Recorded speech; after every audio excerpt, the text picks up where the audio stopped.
Dans ce nouveau chapitre, nous allons parler de portée des variables en PHP. Alors, en PHP, nous pouvons déclarer des variables n'importe où dans notre script, que ce soit au début du script, à l'intérieur de boucles, au sein de nos fonctions, etc., etc., comme on l'a vu dans les premiers chapitres de ce cours. Le problème étant que selon où l'on déclare une variable dans notre script, nous n'allons pas pouvoir utiliser cette variable dans tout le script, justement. La portée d'une variable correspond à l'endroit où la variable va pouvoir être utilisée dans le script. Donc le PHP dispose de trois espaces de portée différents. Tout d'abord l'espace global, puis l'espace local et finalement l'espace statique. Donc on va déjà commencer par parler de l'espace global en PHP. Donc pour faire très simple, retenez grosso modo que toute variable déclarée à l'extérieur d'une fonction en PHP appartient à l'espace global. Les variables déclarées dans l'espace global ont une portée dans l'espace global. Cela signifie qu'elles ne peuvent être utilisées qu'au sein de cet espace global et non pas, attention, globalement dans le script, qu'au sein de cet espace global. Ainsi, donc une variable déclarée à l'extérieur d'une fonction ne va pas pouvoir être utilisée dans cette fonction. Faites bien attention à ce point de détail qui est différent du comportement d'autres langages comme le JavaScript par exemple, donc autres langages dans lesquels très souvent lorsqu'on déclare une variable dans le script global, donc on y a accès localement également. Donc on va illustrer cela avec un exemple immédiatement.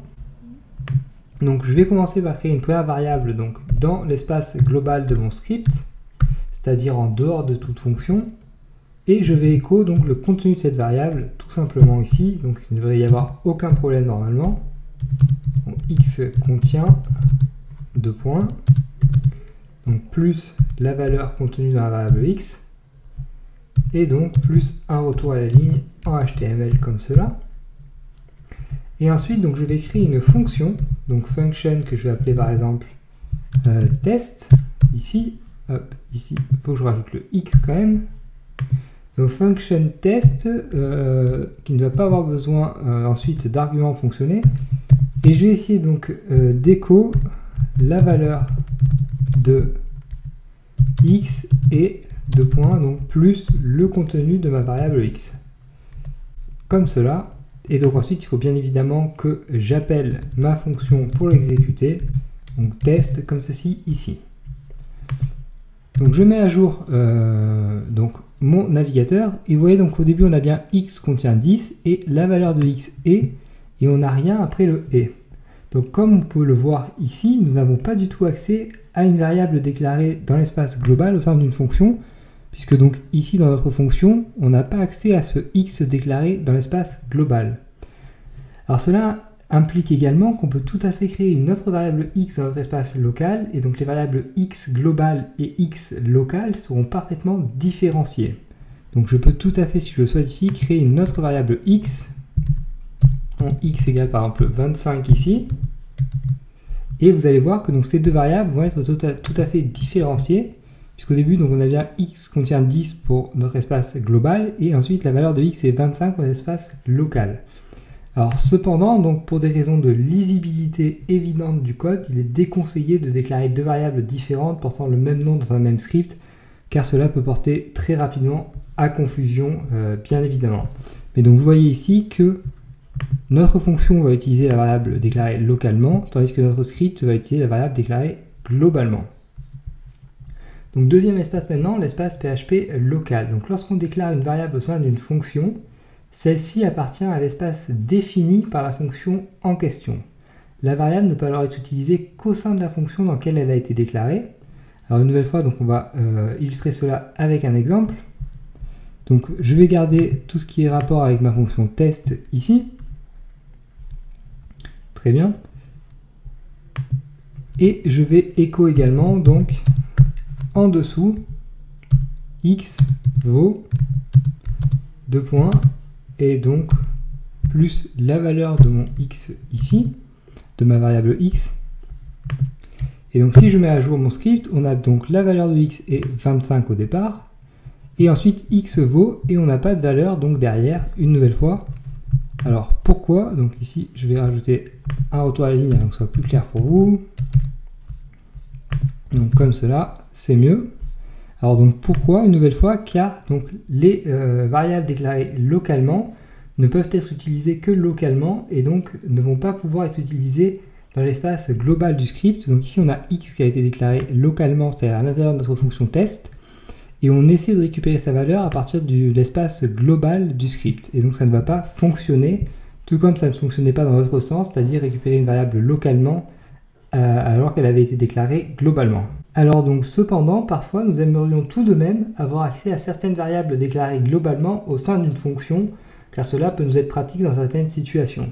Donc le PHP nous fournit pour cela le mot-clé global, qui permet d'accéder localement à des variables déclarées globalement. En fait, attention néanmoins à ne pas abuser de ce mot-clé qui sert finalement à contourner une règle PHP fixée pour apporter de la clarté à la base de notre script. Donc il faut vraiment l'utiliser avec précaution et avec parcimonie. Donc je vais vous montrer immédiatement comment ça va marcher tout cela. Donc pour cela, je vais supprimer ma variable locale ici et je vais déclarer une variable globale plutôt, donc x égale à 10 comme cela ici. J'indente proprement. Et donc si je souhaite utiliser cette variable x à l'intérieur de ma fonction test, je n'ai qu'à écrire donc ici à l'intérieur donc global x, et cela va avoir pour effet au final donc de récupérer donc cette variable et sa valeur afin qu'on puisse l'utiliser localement au sein de notre fonction test. Et donc je peux ensuite par exemple effectuer des opérations sur ce x, donc x est égal à par exemple x fois 2, comme cela. Donc j'exécute ma fonction test ici, et ici je vais quand même conserver x vaut afin que vous voyez vraiment comment tout fonctionne en PHP au niveau de la portée. Donc ici vous voyez qu'il y a écrit x vaut 20. Alors donc pourquoi x vaut 20? Donc tout simplement ici on utilise x au sein de notre fonction grâce au mot-clé global, comme vous le voyez ici. On multiplie donc la valeur contenue dans x par 2 lorsqu'on appelle notre fonction test, et comme notre variable est au départ globale, on peut l'afficher à partir de l'espace global après avoir effectué des modifications dans l'espace local. Car en fait, donc, au final, ici, donc, on va appeler notre fonction test, ça va multiplier la valeur de x par 2, c'est-à-dire que x va maintenant stocker 20, et donc lorsqu'on appelle x à partir de l'espace global, x stocke 20 et non pas 10 d'en haut ici. Donc c'est pour cela, donc entre autres, qu'il faut faire très attention à l'utilisation de ce mot-clé global, car vous voyez que ce n'est pas vraiment évident de bien comprendre la mécanique qui se trame derrière, et car ça tord un petit peu, comme je vous l'ai dit une nouvelle fois, les règles de base du PHP. Et donc nous allons finir cette fois-ci avec le mot-clé statique et donc l'espace statique en PHP. Donc tout d'abord, vous devez savoir qu'une variable a une durée de vie limitée. Ainsi, donc une variable déclarée dans l'espace global ne va vivre que durant la durée d'exécution du script, et une fois le script terminé, la variable est détruite et l'on ne peut plus accéder à sa valeur. Dans le cas d'une variable déclarée localement, la durée de vie est encore plus courte puisque la variable ne va vivre que durant la durée de l'exécution de la fonction dans laquelle elle a été déclarée.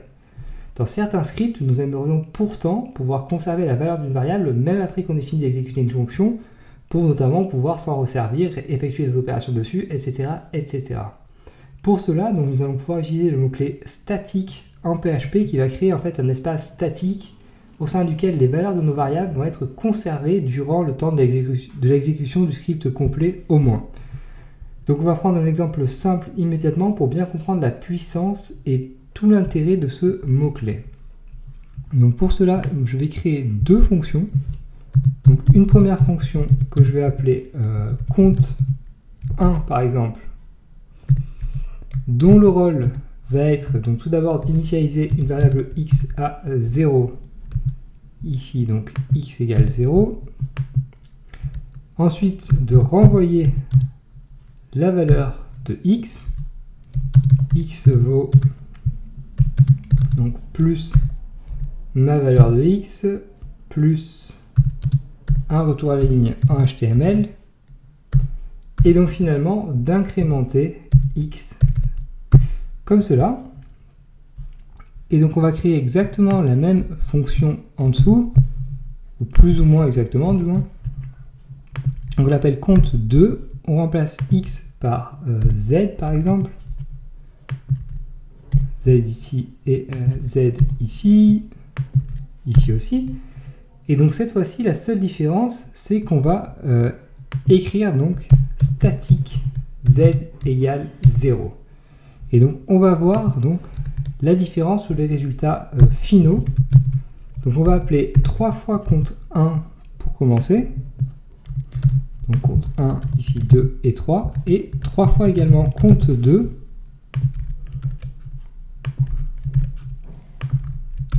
Hop, on enregistre et on affiche immédiatement. Donc vous voyez que lorsqu'on appelle compte 1, on a à chaque fois x vaut 0. En revanche, donc lorsqu'on appelle compte 2, vous voyez que la valeur de z est incrémentée à chaque nouvel appel de cette fonction, c'est-à-dire que z vaut 1 de plus que la fois précédente où on a appelé notre fonction. Donc, commençons déjà par analyser le comportement de notre première fonction. Donc dans celle-ci, ici, on commence par déclarer et par instancier une variable x. Ensuite, on affiche la valeur de x, puis on incrémente cette valeur. Donc que se passe-t-il lorsqu'on appelle cette fonction? Lors du premier appel, la fonction affiche bien x vaut 0 comme attendu. Cependant, donc lors des appels suivants, on a vu que la fonction affiche toujours x vaut 0. Cela donc est une nouvelle fois dû à la durée de vie des variables locales. En effet, lors du premier appel, la fonction s'exécute et renvoie la valeur de x, puis l'incrémente. Cependant, dès que la fonction a fini de s'exécuter, la valeur de x est effacée. Ainsi, donc lorsqu'on appelle une deuxième fois compte 1, la variable x est déclarée et initialisée à nouveau. Dans notre fonction compte 2, en revanche, on utilise le mot-clé statique qui va empêcher cela. En effet, donc grâce au mot-clé statique, la valeur de notre variable locale z est conservée même après l'exécution de la fonction. Ainsi, donc lorsqu'on appelle pour la deuxième fois compte 2, z possède la valeur 1 avant son affichage, et etc. Donc la troisième fois, elle va posséder la valeur 2, puis 3, 4, etc. etc. Donc je conçois tout à fait que chaque nouveau chapitre de ce cours apporte beaucoup de nouvelles informations pour une personne qui découvre le PHP, et que parfois vous puissiez douter de l'importance de certaines informations, car je me rends compte moi-même au fil des chapitres que je fais le tour de beaucoup de choses, et des choses qui ne sont pas forcément très simples pour des néophytes, et dont l'intérêt n'est pas forcément très simple à percevoir pour des débutants. Pourtant, donc croyez-moi et faites-moi confiance véritablement, tout ce que nous avons fait jusqu'à présent est véritablement essentiel afin d'obtenir une bonne maîtrise du PHP et afin plus tard de pouvoir créer vos scripts par vous-même, des scripts puissants et avancés. Donc de même, connaître la durée de vie et la portée d'une variable va être primordial pour construire un script fonctionnel, et n'hésitez donc pas à prendre votre temps entre chaque chapitre pour bien comprendre chaque nouvelle notion et subtilité du PHP. Et surtout, faites l'effort de vous entraîner et d'essayer de comprendre ce qui se passe à chaque fois, car dans tous les cas, vous n'apprendrez pas, personne n'apprend à coder en une semaine. Il faut prendre le temps donc de faire les exercices, le temps de se confronter aux difficultés et le temps de comprendre les choses. Donc voilà tout dans tous les cas pour ce chapitre sur la portée des variables, et dans le prochain chapitre, nous nous attaquons cette fois-ci aux constantes PHP.